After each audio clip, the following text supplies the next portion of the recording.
Thank you so much to Debbie Nye of Julia B. Fee Sotheby's in Rye for kindly sponsoring today's video.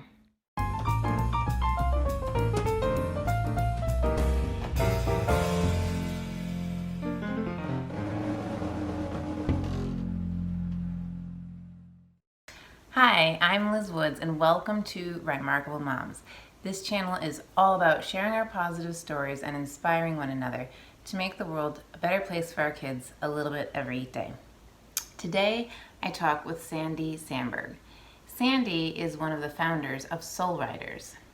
Soul Ryeders is a charitable organization that provides support and resources for those who are affected by all types of cancer.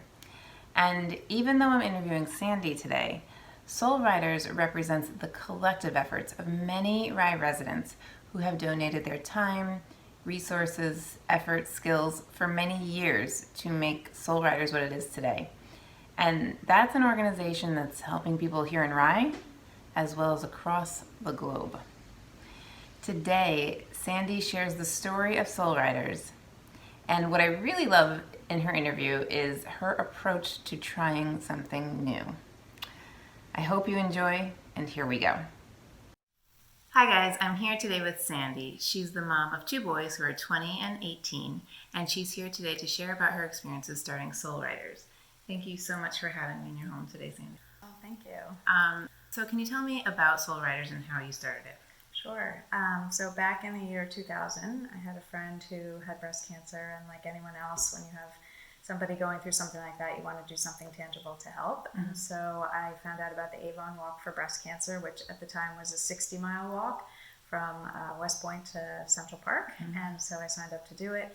I had a heart condition at the time, so I went to my cardiologist, and he kind of laughed and said, "You shouldn't be walking 1 mile, nonetheless 60 miles." Mm-hmm. So unfortunately, I had to withdraw, but I went to the closing ceremonies to the finish line with my friend, and I remember exactly where I was standing. I had tears rolling down my eyes, and I just kind of made a promise to myself that someday I would do the walk. And then fast forward to 2006, my friend sadly lost her battle in February. Mm-hmm. And another friend of mine was diagnosed in March, and I had open heart surgery in 2005. And so I kind of thought, wow, all the stars are aligned. There's some message that I should be doing this walk. And it changed to a 39-mile walk. And so I signed up to do it. And two friends of mine who received my fundraising letter, Maya Savage and Laura DeVita, said, "Oh, I'll walk with you." And so I was like, "That's great, let's do it." And we had a great experience, and there were all these teams, and so I decided that the next year I would start a team from Rye, because I thought that there's a lot of women in our community in particular who would really get a lot out of the experience. So in 2007, there were 35 of us, and we raised over $100,000, which was amazing. And it was a really, really neat opportunity for everybody. And then soon after that, there was a woman, a Rye mom with two young children, and she was diagnosed with inflammatory breast cancer, which is a rare form, but it's very aggressive. And I have a background in healthcare, and Lynn Halpern was another woman who was on that first team, and she has a background in healthcare, and neither of us knew anything about inflammatory breast cancer. And so we decided to invite someone to come speak. And we had an event called Wisdom and Wine at the Wainwright House, mm-hmm. and it was really a success. And so afterwards, we were kind of like, maybe we're more than just a group of women doing a walk. Maybe there is this education awareness component to it. And so that was kind of the beginning of Soul Ryeders, and we ended up, deciding to go just beyond just breast cancer. So we help people with all kinds of cancers. And then people were calling and needing help, and we realized that all of our money was going to the Avon Foundation, which was great. We continued to do the walk. We were the #1 fundraising team for several years in a row, but our hands were kind of tied, and we couldn't help our friends and neighbors. And so I said, well, why don't we start our own organization and get to know like the local players, like the local cancer nonprofits, and establish, partnerships with them, maybe award them some money, and, that way we have places to refer our friends and neighbors to. And so we did that, and then one call that I would get a lot was, "I need a wig. Where do I go? They're so expensive. How do I, and at the time I had no idea how expensive human hair wigs are. Thousands of dollars, and oftentimes insurance doesn't cover them. Mm-hmm. And so there's a woman in Rye, Kate Kahn, who had just finished her cancer treatment, and she had a $3,000 beautiful wig that she didn't need anymore, and she didn't want to see it, and her kids didn't want to see it. And so she and her husband, Paul, works with exchanges at work, and so we said, you know what, let's get together and brainstorm this. And so we came up with the idea for the wig exchange. And survivors are those who no longer need their wigs. Pass them along to us. Some are, brand new. Others are very gently used. We have them professionally cleaned and reconditioned, and we loan them to those who need them. And we have 13 volunteer client coordinators who are all cancer survivors themselves. Wow. And so they work one-on-one with those who need the wig. So not only do you get to borrow the wig and you get all the supplies and you learn how to care for it and clean it, but you also get to spend an hour or two with somebody who's been there, who's beautiful and healthy and inspirational. And so these newly diagnosed women walk out and they're like, you know what, she did it, I got this. So I know that Soul Ryeders used to be spelled S-O-L-E, right? Soul Yes. Ryeders, and now it's S-O-U-L. What prompted that change?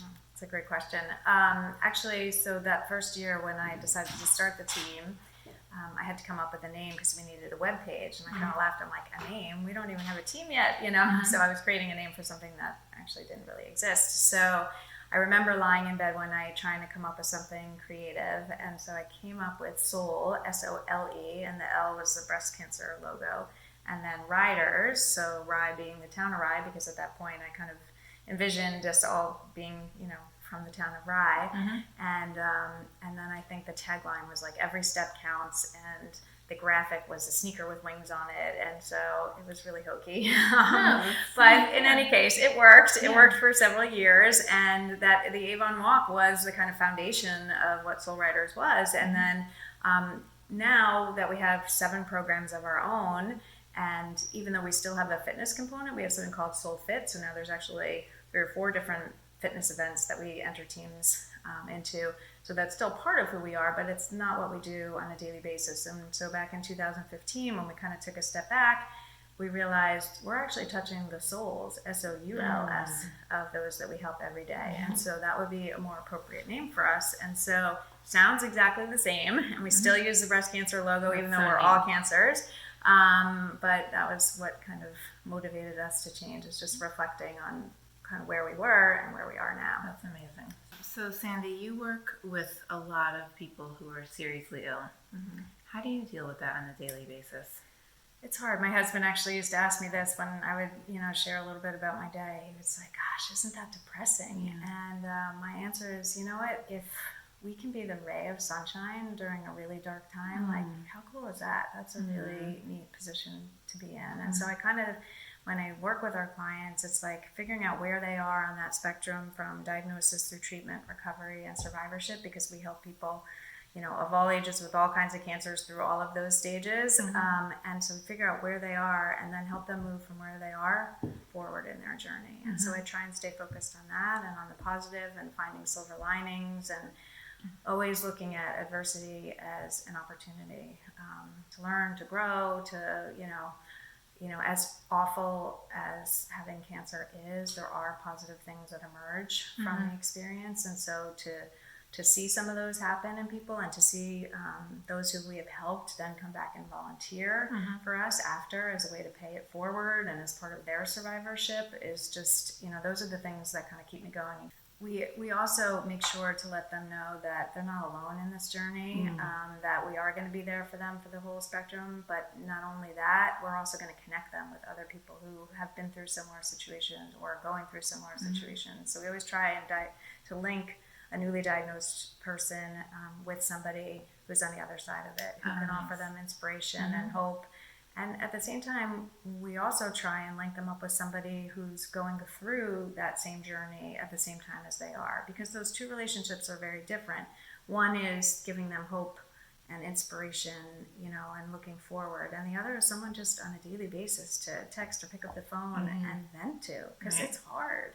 And so to have that and to make those connections. And I also like the fact, like, our organization, we don't raise money for research, we raise money for support, and all of our programs have very tangible ways of helping people. So I feel like we can actually, when people come to us, they'll come for a wig, or they'll come to our yoga for cancer classes, or we'll be able to make a big batch meal for them, or give them a soul lifting kit that has all these comfort and practical items for when you're going through cancer treatment. Or they'll come to our Mondays with Soul Ryeders program and they'll get a massage, or they'll have one of our survivors, Jackie Mazzilli, teaches them how to do eyelashes and eyebrows and makeup so that they look and feel good, during their treatment. So I feel like what keeps me going also is knowing that we have these really tangible ways of helping our clients. So that's I love Jackie Mazzilli. Sandy, is there anything you would want people to know about Soul Ryeders? I think it's important for people to know that we help people of all ages with all kinds of cancer throughout their entire journey, and that we have our primary mission is obviously to help those who are affected by cancer. And when I say that, it's actually not just the person who has cancer, it's their whole family, because cancer, the physical and emotional toll that cancer takes on the entire family is significant, and we recognize that, and so we try and support caregivers as well. And also our primary mission is obviously to help those who have cancer, those affected by it, but our secondary mission is to provide meaningful opportunities for community service for people of all ages. So we have a lot of different ways that people can get involved, and we have it's oftentimes we'll have 3 generations in one room helping on a project together, which is pretty rare these days to see that. So we'll have our stitch and sips or our big batches where we'll have 20 people making fleece blankets or cooking meals, and there literally will be 3 different generations and they're interacting, and I think that's just really pretty unique in this day and age. Nice. I also want people to know that it truly takes a village to create what Soul Ryeders is today, and that without the volunteerism of so many dedicated people in our community and local businesses and local nonprofits and our board, and we would never be where we are today. That's been the key to the success of our organization, and we're just so grateful for it. And it's kind of neat driving around during the month of October and seeing all the pink ribbons and all the support from, and that's our Tie the Town Pink initiative, which was the idea of 2 volunteers of ours, Susan Genort and Lisa Dominici, and they approached us with the idea. And that's another thing, like as a leader, I like to, empower people to pursue their ideas. So when we were asking before about, we were talking about inspiring others, it's really nice to have this kind of vehicle being Soul Ryeders where people can take their ideas and make it a reality, and that's what they did. And so it's the community support is vital for the success of our organization. So for a lot of moms, we have a passion that we would like to develop into a business or into some kind of charity like you've done so well. What kind of advice would you give to a mom who'd like to start something? Well, first of all, I will say that I'm really not very comfortable being, doing something like this. It kind of is definitely out of my comfort zone.